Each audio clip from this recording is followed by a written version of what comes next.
Fala pessoal, sejam muito bem-vindos mais uma vez aqui ao nosso canal Mundo Fly 8. Já peço a vocês que deixem seu like, se inscreva aqui no nosso canal, ative o sininho das notificações e compartilhe nossos vídeos com seus amigos. Se emociona e começa a criar a expectativa do sonho.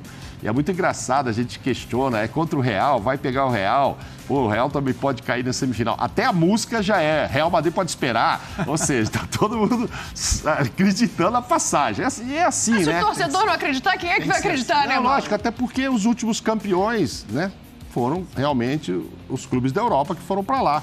Sim. Se não me engano, desde 2012, né, que foi o Corinthians, depois só deu Europa, ou teve América do Sul? Não, o Inter foi... Não, nenhuma. Só Europa. Nenhum sul-americano ganhou. Só Europa. O último sul-americano que ganhou foi o Corinthians. Pois é, então, aí imagina-se que vai ser a final. O sul-americano que não foi a final. Sim. Sim, fora isso, mas enfim, imagina-se que seja mesmo o Real, tá no bom momento, e aí vamos ter Início Júnior. O Fábio vai falar com o técnico se ele vai botar Mateuzinho ou Varela para marcar. O Zinho também, o Zinho tem muita intimidade lá, tenho certeza que vai mandar um recadinho para alguém lá. Se tem torcedor do Flamengo que está preferindo colocar os dois. O Varela e o Mateuzinho. E o próprio Vinícius, né? E o próprio técnico, o Mateuzinho. Bota os dois para parar. Torcedor do Flamengo, embarca com a gente o caminho do ônibus. Você vai acompanhando aqui hoje rumo ao aeroporto. Daqui a pouco uma multidão promete envolver esse ônibus na chegada ao aeroporto. A gente vai fazendo o nosso debate por aqui, enquanto você vai vendo as imagens daí da cidade do Rio de Janeiro com os batedores. Esse é um bom ponto, né, Ozinho? Esse ponto de laterais, de como é que joga. Mas eu vou insistir na questão, assim, o João Gomes faz muita falta para marcação. Mas da mesma maneira, se você coloca dois laterais marcadores, né, um exemplo, se ele escolhe jogar com o Felipe Luiz e com o Varela, talvez ele tenha uma outra questão para resolver, porque esses jogadores do Flamengo, eles são acostumados pela direita com um lateral que sobe mais, que é o Rodinei até o final da temporada passada, né? Então, como é que é essa equação? Aí, ó, por onde passa tem torcedor querendo dar um tchauzinho ali pro ônibusinho, mas eu quero te ouvir sobre o time também.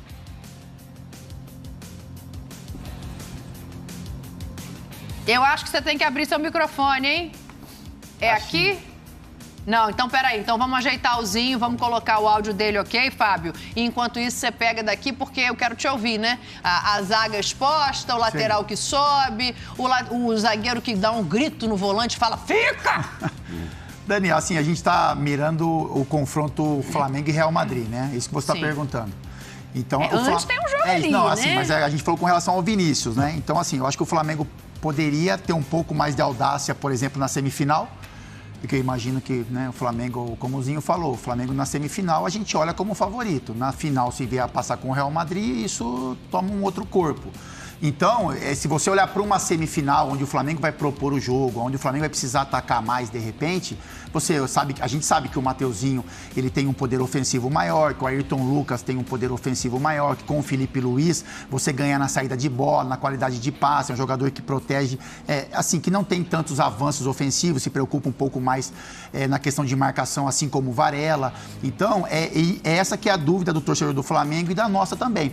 Sim. Se o Vitor ele vai colocar o mesmo time na semifinal e na final, se ele vai olhar para os adversários. Então, assim, na semifinal eu tenho que jogar com os laterais mais espetados. Você não acha que ontem ele já testou o time? Porque vai jogar então, ou se ele vai, ou se ele vai optar pelo Felipe Luiz, segurar um pouco e abrir o Mateuzinho. Vamos pensar. Mas você acha que o Mateuzinho... Ele tem tempo para preparar o time até a primeira partida do Mundial? Ele não tinha tempo nem para mudar a movimentação do jeito que ele fez, Também acho.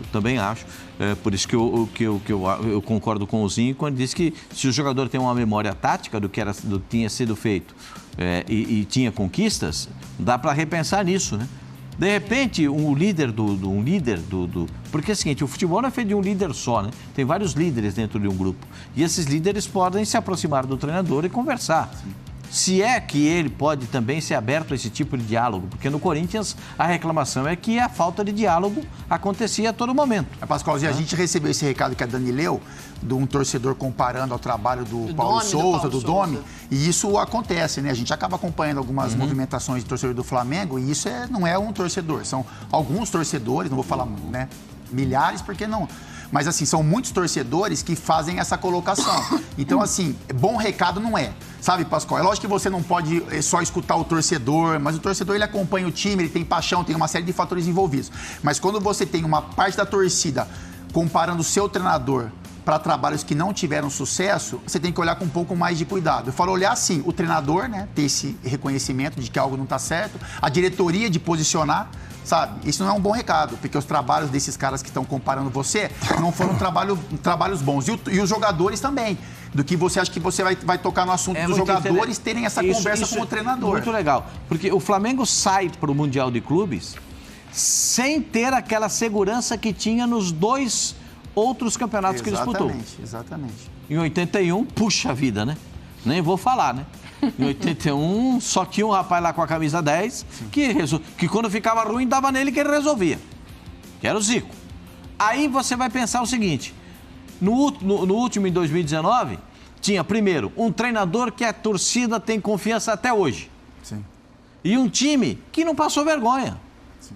Não foi campeão, mas teve prorrogação. Aí, quando precisou do banco, não tinha muitas peças. Sim. Agora tem de reposição. O Flamengo aprendeu com isso também, então, né? A diretoria contratou. Mas não sai com a torcida tão confiante como saiu das outras vezes. Até porque em 2019 havia uma proximidade ali também das conquistas, né? De Libertadores e de Campeonato Brasileiro no mesmo lugar. Rafa, era você mesmo que eu ia chamar, porque eu quero que você localize a gente aqui. Já é Ayrton Senna aí? Não, ainda não, né? Complemente, tá? O que você ia dizer, por favor. Da Estrada dos Bandeirantes é muito longo, né? Até brinquei na última transmissão com o Alex Pisseng naquela semana da Libertadores. São 15 quebra-molas, ou lombadas aí em São Paulo, né? Então só isso já atrasa bastante o deslocamento de toda a delegação nos 2 ônibus, fora os batedores. Ainda está a delegação do Flamengo na Estrada dos Bandeirantes, a pista mais curtinha ali, né? Quando chegar até a Salvador Allende, começa a ser a pista quádrupla e depois mesmo vale para a chegada da Bernardo Bueno e também a linha amarela, o acesso à linha amarela. Eu tô achando que já está lá na Ayrton Senna. Ainda falta muito. É só um detalhe que eu acho que vale a pena para acrescentar na discussão. Observem uma coisa. O Jorge Jesus, e o Pascoal fez essa referência, deixou uma estrutura de jogo montada com o entendimento pleno dos jogadores, chamada da memória tática, todo mundo sabe disso, é uma opinião unânime, não tem muito como debater. Só que se você observar bem, de lá para cá, os técnicos brasileiros que o Flamengo teve, eles não desafiaram muito essa característica já construída com o português. O Rogério Ceni, o Renato Gaúcho e o Dorival Júnior fizeram os seus ajustes, implementaram suas características, seu modelo de jogo, em alguns aspectos muito finos, mas mantiveram a estrutura de jogo mais ou menos desenhada pelo Jorge Jesus. Os técnicos que tentaram imprimir a sua metodologia naufragaram, foram os estrangeiros, o Domi Torren e o Paulo Souza.